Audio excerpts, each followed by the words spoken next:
llegado hasta aquí.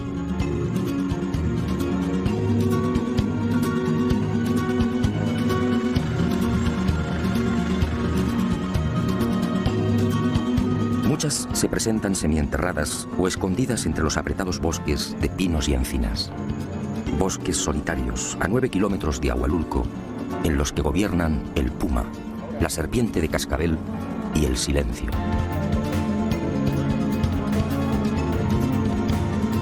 Evidentemente, el hecho de aparecer enterradas o semienterradas concede a estas esferas una notable antigüedad. Sin embargo, no disponemos de vestigio alguno que pueda esclarecer su origen. Las leyendas y restos arqueológicos de la cultura Teuchitlán, que habitó esta región hace 4000 años, no aportan datos específicos sobre los hipotéticos constructores o la finalidad de las mismas. Los siguientes asentamientos humanos, entre los que destaca el pueblo Cazcán, tampoco arrojan un mínimo de luz respecto a estas gigantescas esferas.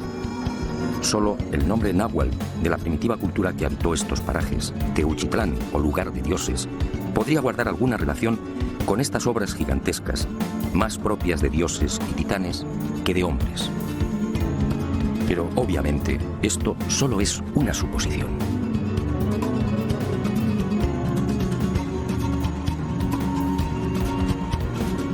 Durante la conquista, ninguno de los españoles hace mención de estas asombrosas y desconcertantes bolas, como las llaman los nativos. En 1524, el poblado de Ahualulco fue conquistado por Cortés de San Buenaventura. Pero las esferas no aparecen en las crónicas. Y aunque resulte extraño, tampoco Cristóbal de Oñate se refiere a ellas cuando en 1547 descubre las ricas minas de hierro, oro y plata de esta región. ¿Cómo llegaron estas inmensas moles hasta lo alto de las laderas a 1400 y 2000 metros de altitud?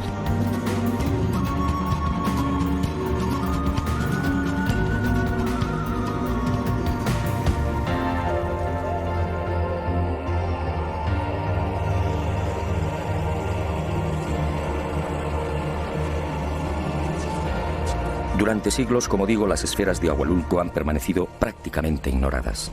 Solo los nativos sabían de su existencia.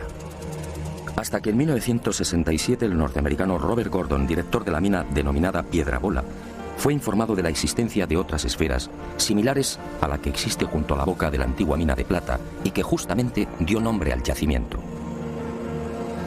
Gordon, intrigado, acudió al paraje señalado por los nativos y efectivamente, a cosa de 2 kilómetros de la mina, descubrió otras 5 gigantescas y perfectas esferas de piedra.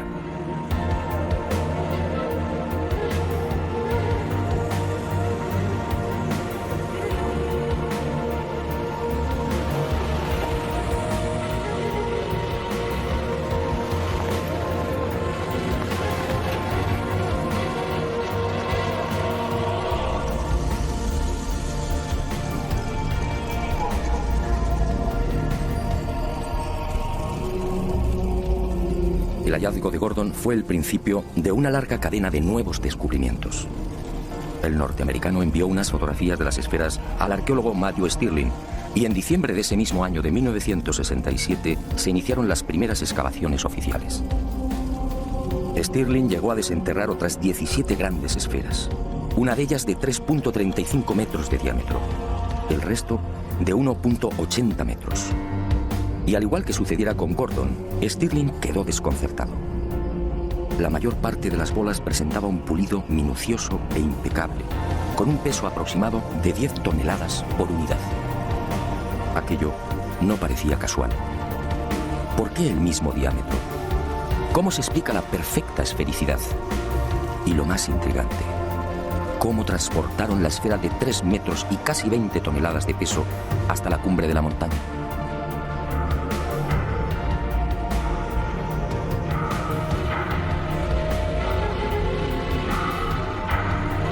Tras estos hallazgos, el misterio de las esferas de la Sierra de Ameca se enredó mucho más.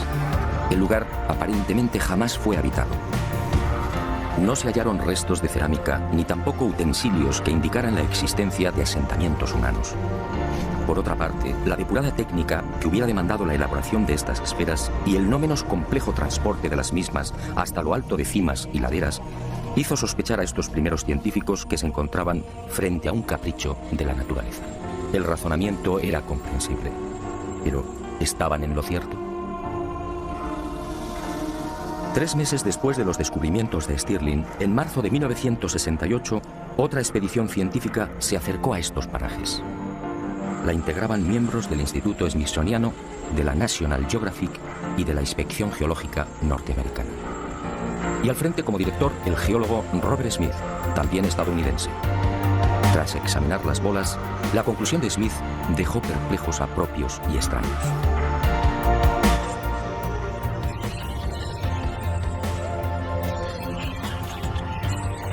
Las esferas mexicanas, aseguró el geólogo norteamericano, están formadas por un cristal volcánico llamado obsidiana.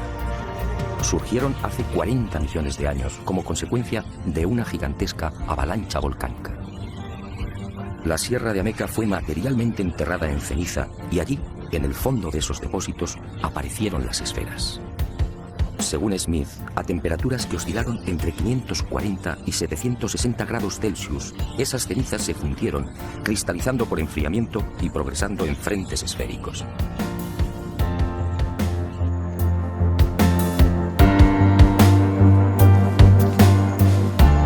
Después, la erosión eliminó el gran colchón de cenizas y las esferas quedaron libres.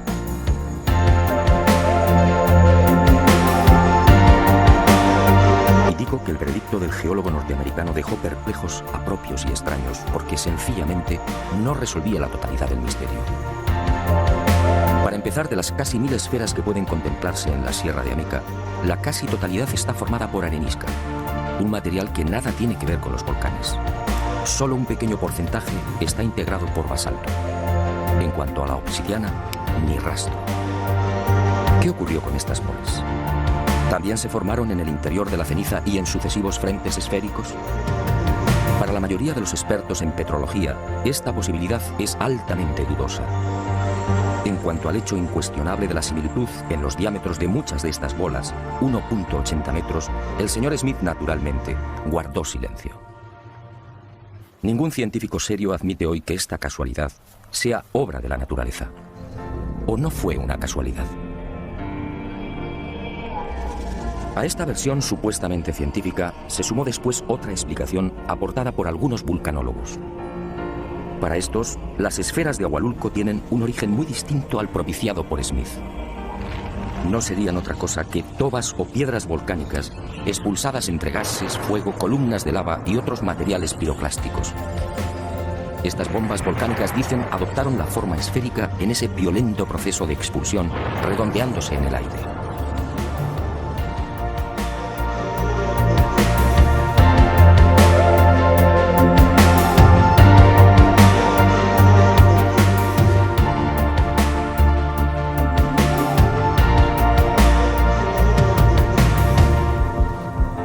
Estas bombas volcánicas no son exactamente esféricas, y es lógico y natural.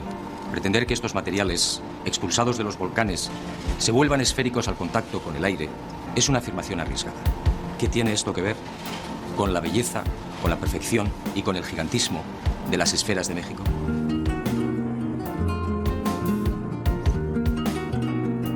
Las tobas volcánicas, además, son rocas ligeras, de consistencia porosa y formadas por la acumulación de cenizas y otros elementos volcánicos muy pequeños.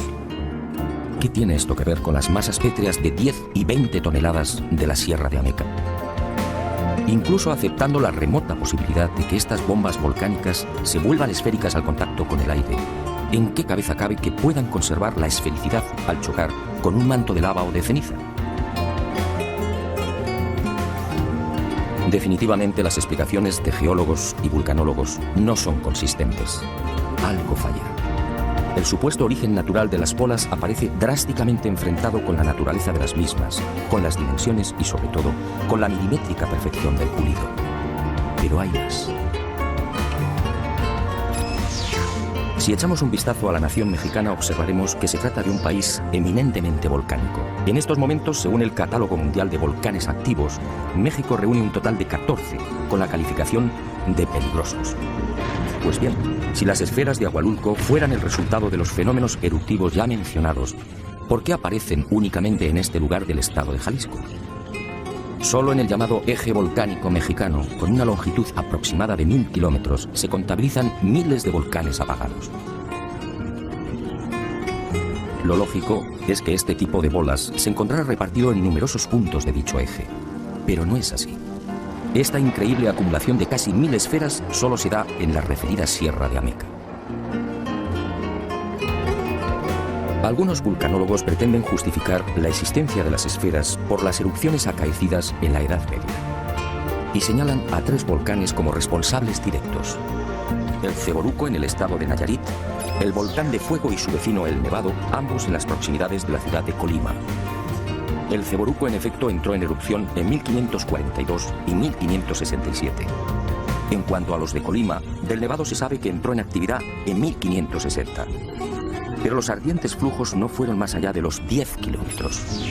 Si tenemos en cuenta que Ahualulco y la Sierra de Ameca se encuentran a 100 kilómetros del Ceboruco y a 140 de Colima, la pretensión de los vulcanólogos no se sostiene.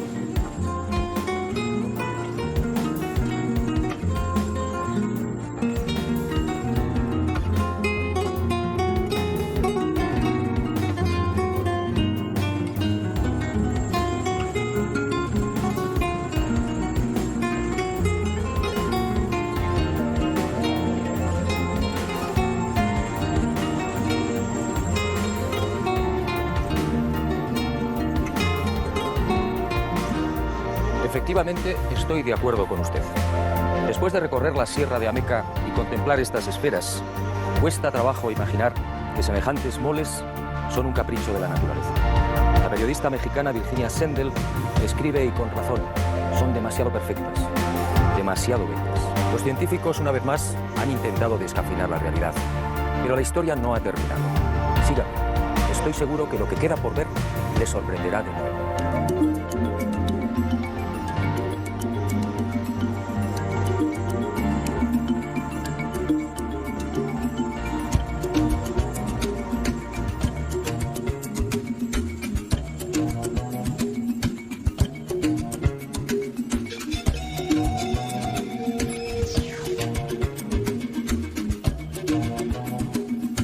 Nuestro segundo escenario se encuentra a casi 3000 kilómetros, en lo más profundo de la selva de Costa Rica.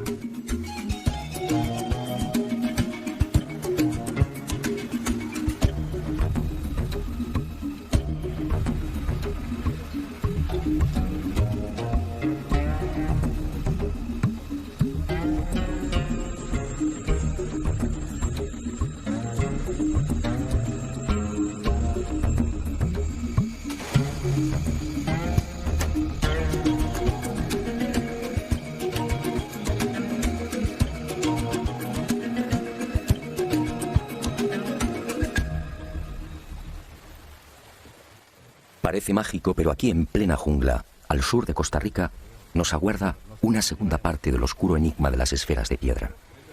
Una segunda parte que definitivamente arruina todas las explicaciones de la ciencia. Una segunda parte que eleva el misterio a su máxima expresión.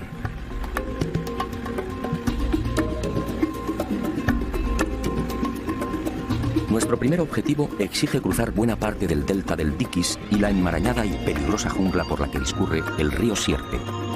Una jungla pantanosa, infectada de caimanes, serpientes y, lo que es peor, de mortíferas nubes de mosquitos.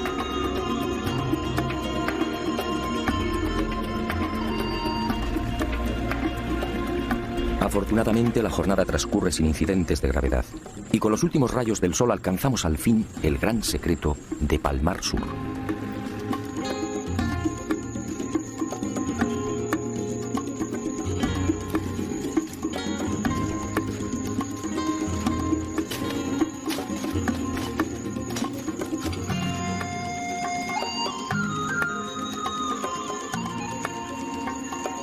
Decenas de esferas de piedra prácticamente gemelas a las de Ahualulco.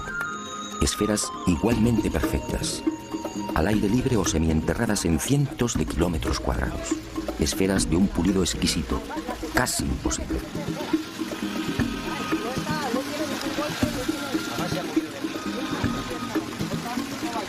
Esferas de 2 y 3 metros de diámetro, de hasta 16 toneladas de peso.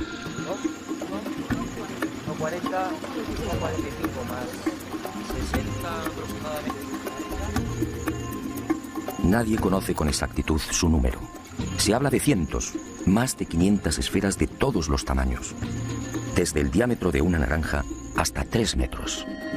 Quizá más.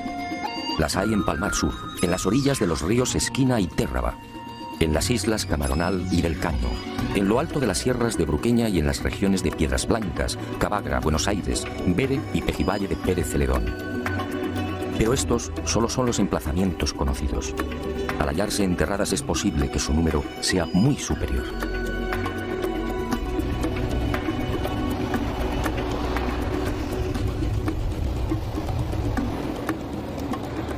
Como en el caso de México, los nativos conocían su existencia desde mucho antes de la llegada de los conquistadores españoles.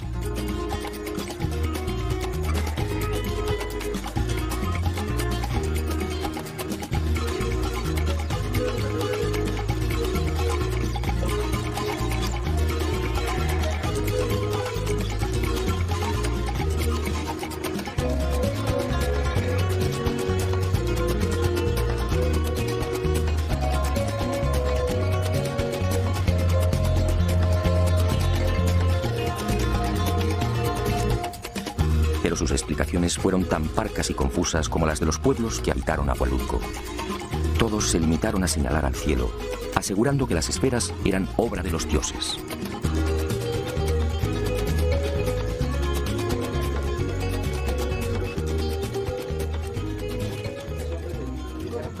Bakakiri, cacta, cuando van a catar a Nietzsche, va a grabar chasta, va cacta, va tapta. Porque eso son una piedra pesadísimo. Donde vivían esas piedras nadie lo levantaba. Yo conocí una piedra. Ahí en ese talobre, pequeña, y que era de 12 años seguro que yo estaba.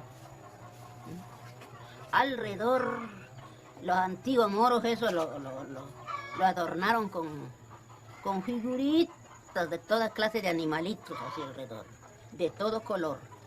Y debajo de ese dejaban el oro ahí enterrado. Pero dicen que cuando levantaron esa bola que está en Palmar, debajo encontraron bastante tesoro. Pero esa fue la compañía que dispuso de eso.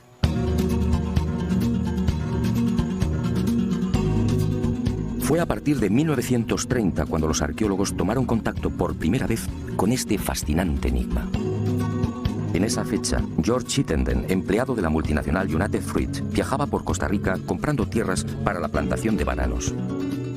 Y fue en una de esas incursiones por la selva cuando Chittenden descubrió una serie de extraños montículos. Y sobre ellos, las formidables esferas de piedra. A su regreso a San José, informó a la doctora Doris Stone. 10 años después, a lo largo de 1940 y 1941, Stone se trasladó al Delta, procediendo al primer estudio científico y sistemático de las increíbles bolas. Las examinó, levantó mapas y tuvo el acierto de situar la ubicación original de 5 grupos, con un total de 44 esferas. Y descubrió también otros ejemplares en las proximidades del pueblo de Ubita y en las orillas del río Esquina. En 1943 publicaría un primer trabajo que, lógicamente, llamó la atención de otros investigadores. Entre estos destacaron Mason y Samuel Lothrop, de la Universidad de Harvard. Ambos se adentraron también en las selvas y ríos de Costa Rica con el loable afán de desentrañar el singular misterio. Pero tropezaron con un grave obstáculo. Lamentablemente, la compañía flutera norteamericana ignoró el indudable interés arqueológico de las esferas. Y con una absoluta falta de escrúpulos, anteponiendo el dólar a la cultura, removió tierras y cauces, destruyendo muchos de los ejemplares o cambiándolos de ubicación. Para colmo de males, otras esferas fueron igualmente removidas de sus emplazamientos originales y trasladadas a cientos de kilómetros. Y hoy adornan casas y jardines particulares, así como parques públicos, bancos y edificios oficiales.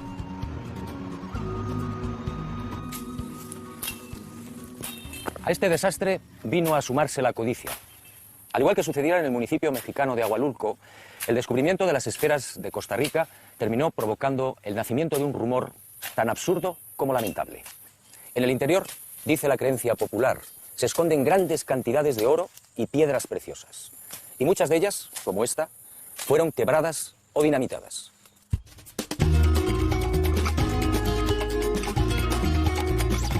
Pero arqueólogos e investigadores siguieron trabajando.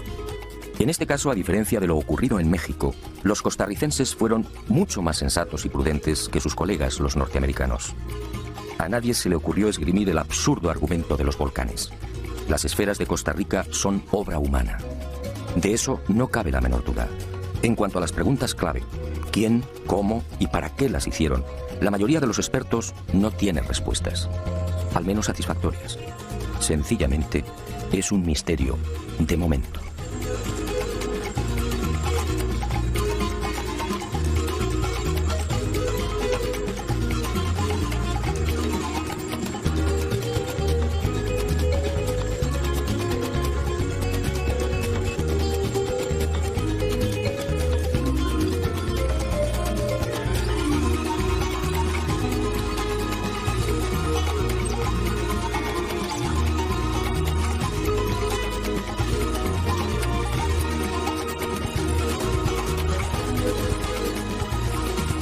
Y el misterio de las esferas se complica un poco más cuando uno desembarca en la paradisíaca isla del Caño, al oeste de Costa Rica. Una reserva biológica situada a 16 kilómetros del continente.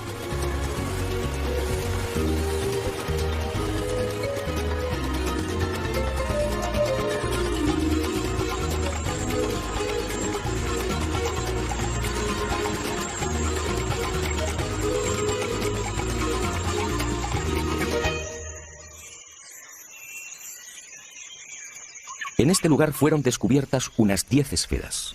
Hoy solo quedan 2. Y surge una pregunta obligada. ¿Cómo las trasladaron?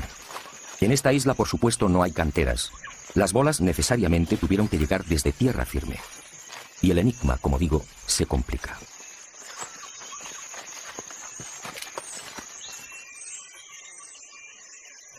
Según los especialistas, para labrar una bola de 1 metro de diámetro, sería preciso un bloque de 9 toneladas. ¿Cómo se las ingeniaron los constructores para transportar semejantes moles a través del océano? ¿En qué clase de embarcaciones? ¿Qué tipo de navío podría soportar una carga semejante?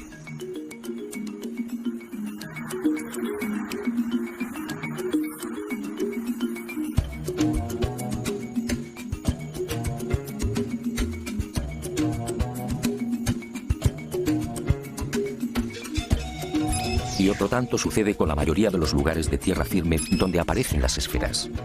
En la jungla, por ejemplo, tampoco hay canteras. Para encontrar los necesarios depósitos de granito es preciso viajar al norte, a la sierra, es decir, a cientos de kilómetros. Y no hay más remedio que repetir las preguntas. ¿Cómo salvaron los ríos? ¿Cómo se las ingeniaron para atravesar valles, pantanos y colinas?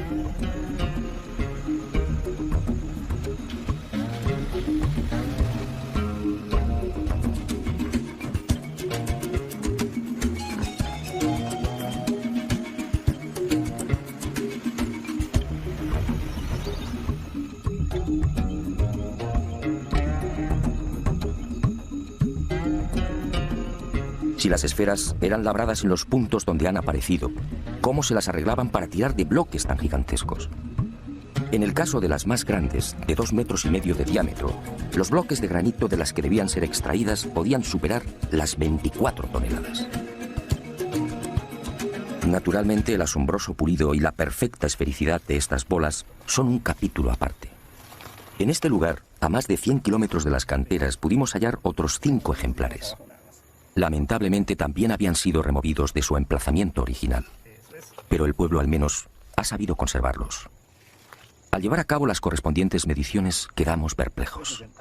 Las 5 presentaban la misma circunferencia, 3,6 metros con una variación en los radios de apenas 1 milímetro. Esta increíble precisión hace pensar a los expertos que los desconocidos constructores tuvieron que utilizar algún tipo de instrumental. ¿Pero cuál? Hoy, con el auxilio de las computadoras, difícilmente lograríamos una perfección semejante. En cuanto al pulido, de nuevo el asombro y el silencio. Curiosamente, cuanto más grande es la esfera, más cuidada es la terminación. Un acabado que casi brilla como un espejo. ¿Cómo lo lograron? Misterio. También la hipotética fecha de la construcción de las esferas aparece envuelta en la duda. Al tratarse de granito y caliza, los procedimientos de datación por carbono 14 no son viables. Y los arqueólogos han recurrido al llamado sistema de asociación. En otras palabras, estimar la edad de la esfera basándose en la antigüedad de la cerámica y demás restos orgánicos encontrados al pie de la bola. Esto obviamente resulta arriesgado. Siguiendo esta fórmula de datación relativa, bastante dudosa a mi entender, algunos expertos han establecido la antigüedad en 1600 años. Otros las consideran más jóvenes, fijando el momento de la fabricación en el siglo XVI. Esta última hipótesis tropieza con un serio inconveniente. Si las esferas fueron talladas en el siglo XVI, ¿por qué no son citadas por los cronistas de la época? De haber sido testigos de su fabricación, hombres como Vázquez de Coronado, Gil González Dávila o Perafán de Rivera lo hubieran mencionado.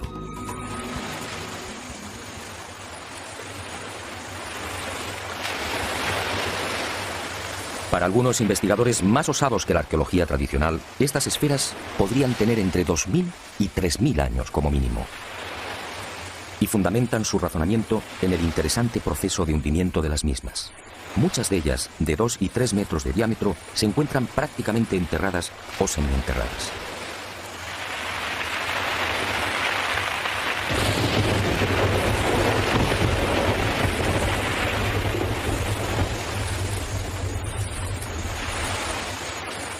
Basta un sencillo cálculo para estimar el tiempo que han necesitado para ser tragadas por el terreno.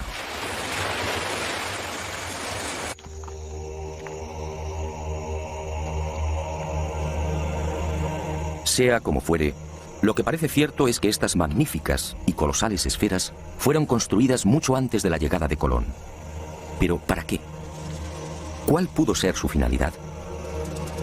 Sobre este importante capítulo, la disparidad de criterios es todavía mayor.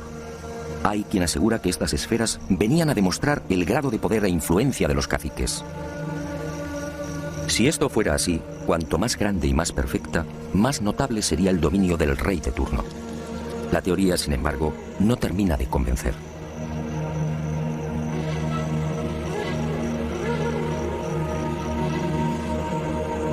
Otros las asocian a enterramientos, quizá como un elemento de culto. Y aunque se sabe de algunas muy pequeñas que han sido halladas en tumbas junto a objetos de cerámica y joyas de oro, la hipótesis no resulta muy sólida. De las 500 bolas que han sido localizadas hasta el momento, ninguna aparece sobre una necrópolis.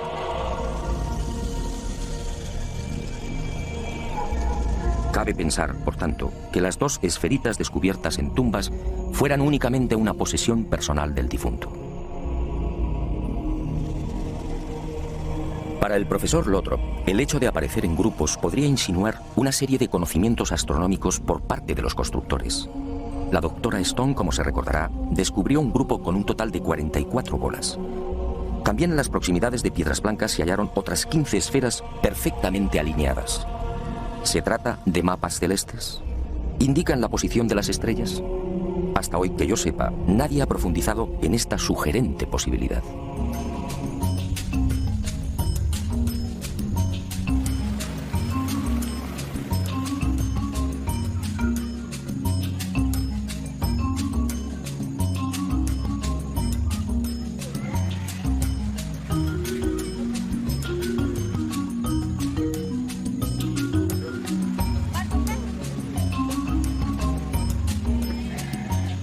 Algunos nativos a quienes consulté me hablaron de algo mucho más fantástico. Según la tradición heredada de sus ancestros, estas esferas son poderosos centros de energía. Una especie de focos que irradian fuerza y bienestar y que afectan a la vitalidad y salud de personas, animales y plantas. De hecho, dicen, los vegetales que crecen en el entorno lo hacen siempre con mayor exuberancia y agresividad que los ubicados a mayor distancia. Hablan con razón, sí, pero esa misteriosa energía no tiene nada de sobrenatural. Los materiales que forman las esferas, en especial el gabro y la granodiorita, contienen un elevado índice de magnetita. Y es justamente esta mena esencial del hierro la que atrae los metales y despliega la supuestamente fantástica energía benéfica. Y en este laberinto de posibles explicaciones nació también otra hipótesis contemplada con escepticismo por la ciencia oficial. Basándose en los planos levantados por Stone y Lothrop, el reconocido sociólogo Ivar Zappa asegura que las alineaciones de esferas son en realidad una biblioteca náutica, es decir, la señalización de rumbos marinos. Tomando uno de estos mapas, Ibar verificó que 2 de las esferas apuntan hacia los rumbos 19 y 199 grados respectivamente. Este último pasa sobre la isla del Coco en Costa Rica, el archipiélago de las Galápagos y finalmente desemboca en la isla de Pascua. Al someter el citado rumbo a la computadora de vuelo de un avión, el ingeniero comprobó con asombro la impecable exactitud del destino nacido de ambas esferas. En un trayecto de 7.000 kilómetros, el desvío de un supuesto navegante que hubiera seguido esa alineación habría sido de apenas 70 kilómetros. Por su parte, la alineación con la tercera esfera señala directamente a Grecia y Asia Menor. ¿Casualidad? ¿Qué hay de cierto en la hipótesis de Ibar Zap? Los científicos, con razón, desconfiaron del hallazgo de Zap. La mayor parte de las esferas, como fue dicho, ha sido removida. Esto hace poco menos que imposible la constatación de los supuestos rumbos marinos. En cuanto a la sorprendente alineación que une Costa Rica con la isla de Pascua, el asunto tampoco mereció mayor consideración por parte de la ciencia. La verdad es que la proximidad de 2 o 3 esferas puede sugerir infinitos rumbos. Y otra por aquí. Hay una aquí y...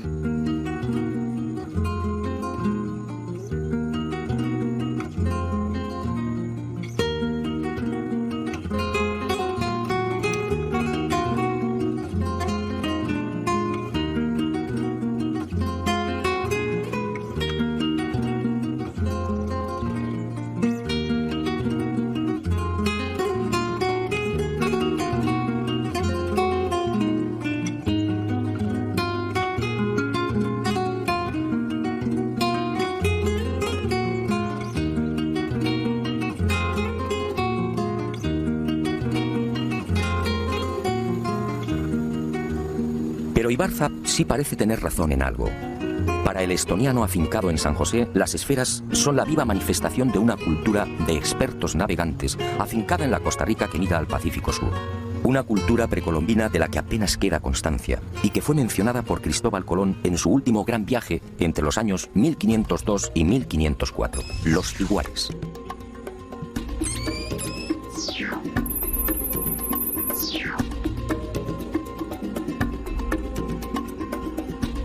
En una carta dirigida a los reyes católicos, Colón manifiesta que los tiguares eran gentes ricas, con navíos, espadas y corazas. Y habla incluso de algo asombroso, siempre rechazado por los historiadores. Según los indios, en esas tierras del oeste, a 9 jornadas desde el Atlántico, existían ya caballos. Caballos utilizados para el transporte y la guerra. ¿Caballos? ¿Cómo es posible en 1502? Según la historia oficial, los caballos fueron introducidos en América por los conquistadores españoles.